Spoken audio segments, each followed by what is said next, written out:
Hi, my name is Mike Ball. I'm a project manager and branding enthusiast at One Social Media, and I was recently fortunate enough to sit down with best-selling author Marty Neumeier, who wrote The Brand Gap, Zag, and The Designful Company.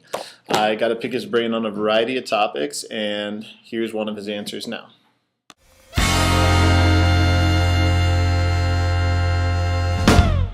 That they made in the 60s all tended to look alike. They were very reductive.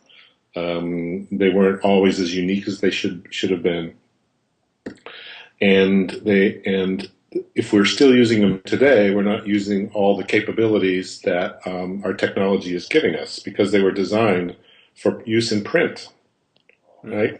When I started out in my career, a lot of the work I did was print advertising, and a lot of it happened in the newspaper. You had one color and bad paper and bad printing, and so it had to be really bold. I mean, it really put a lot of emphasis on the design and the shape of it because that's really all you could guarantee was that was going to come out. You couldn't guarantee the quality. But since then we've got animation online, and full color is cheap, all that kind of stuff. There's no reason they have to be one color and flat looking, right? So some people kind of got that, and I started in about 1980, started making three-dimensional looking logos, which was kind of like heresy, I guess, at the time.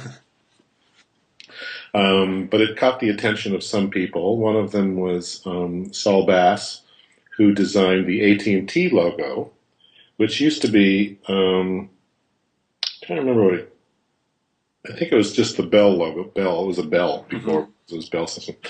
And he saw one of the logos I had done where I made something look round using a kind of, I don't know what you call it, a line halftone, where you change, you do lines, and when they're thick and thin, they create a sense of depth, And he tried to hire me, and because he really liked it, what I had done, and he had this new client, AT&T.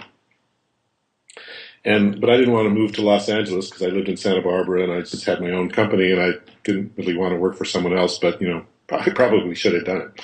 Oh. But anyway, he went off and hired a bunch of people, like 50 people, to work on the logo for AT&T, had them all in his office, and they eventually did something that was like the one that I did, which was image of a world, a sphere with these lines on it to make it look like it's 3D.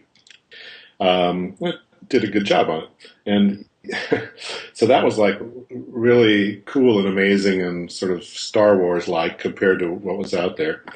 And you still see the remnants of that now, but it's totally lost its original purpose. If you look at the AT&T logo, it's kind of like mixing this idea of the stripes, which make a kind of a halftone or a three-dimensional sphere, and mixing it with something else. I think it's like you can see through it now or something. It's just crazy. Yeah, they killed the depth on it.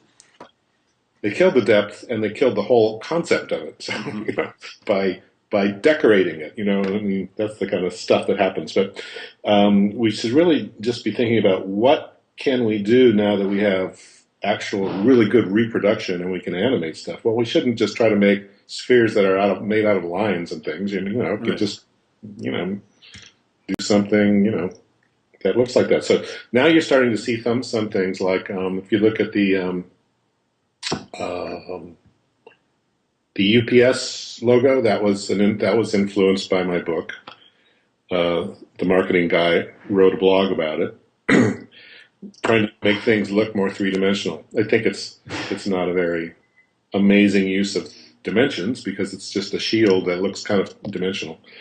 But that's not even going far enough. It's like you need a trademark that can like come to life. So that's the idea of the avatar.